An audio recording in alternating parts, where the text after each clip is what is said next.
Hey Emma, Auntie's had a long day, and as usual, when I have a long day, I think about little Miss Emma and how you make me smile. So, since I was thinking of you, I thought it was time I read you a bedtime story.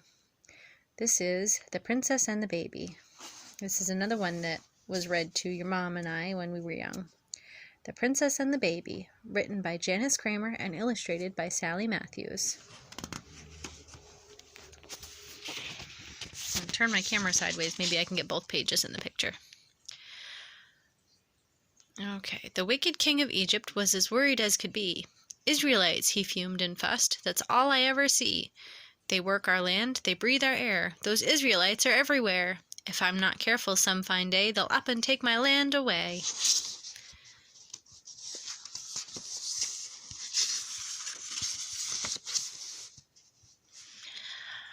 I'll make them suffer, then they'll leave, and Egypt will be mine. Those Israelites will know this king is not without a spine.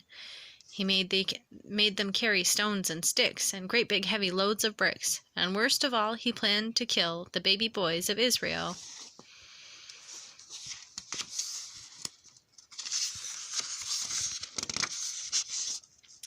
Oh, what a wicked man he was to think of such a thing! But many of the Israelites were smarter than the king. They hid their baby boys from sight and kept them hidden day and night. They prayed and prayed that God above would help them with his strength and love.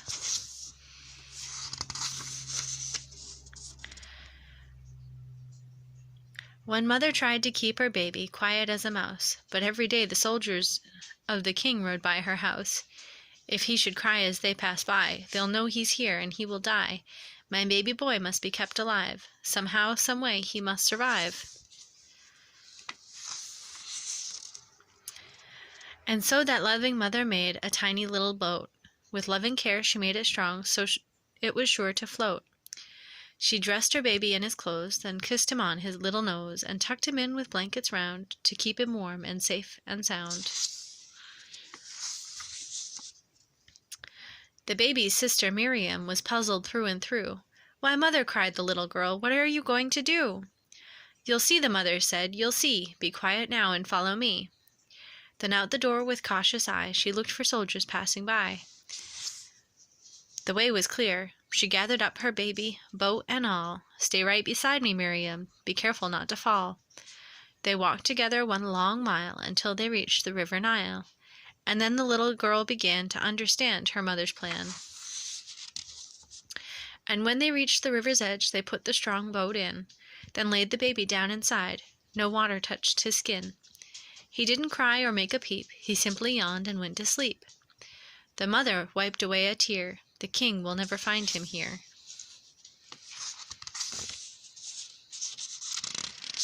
"Oh, mother," said the little girl, "I'll stay with him all day. If anyone should come, I'll just pretend I'm here to play." The mother kissed her daughter's face and held her in a long embrace. "My little girl," she said with pride, "has suddenly grown up inside." With that the mother hurried home. She had been gone too long. Now would the soldiers start to think that something had gone wrong? Poor Miriam was all alone. She sat for hours on a stone and watched the baby slumber on. How strange it seemed, with mother gone. Then suddenly she heard a sound upon the river path. "Three ladies," whispered Miriam. "They've come to take a bath." "Oh no, the one that's chattering. She is the daughter of the king. He murders little baby boys. I mustn't make a single noise." She ducked and hid, but all was lost. They'd seen the little boat. "Why, look," the princess cried aloud, "a little baby boy afloat." She picked him up, and how he cried. "An Israelite," the princess sighed. "But he's so sweet, as sweet can be. I'll take him home to live with me."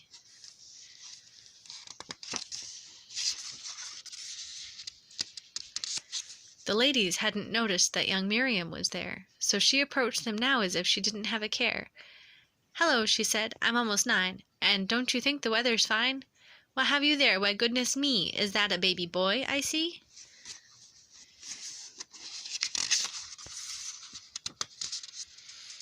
"Why, yes it is," the princess said. "I found him floating over there." "You'll need a nurse," said Miriam, "to give him proper care." I know a lady Israelite who'd nurse him for you day and night."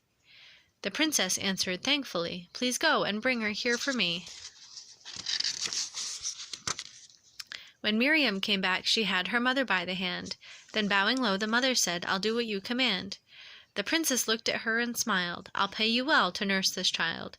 Take care of him until he's grown and love him as your very own." The mother's eyes were filled with tears. Her heart was filled with joy. She praised the Lord for giving back her little baby boy. And Miriam was happy too, for deep within her heart she knew there must have been some reason why God hadn't let her brother die. The end. Good night, little Emma. Lots of love from Auntie.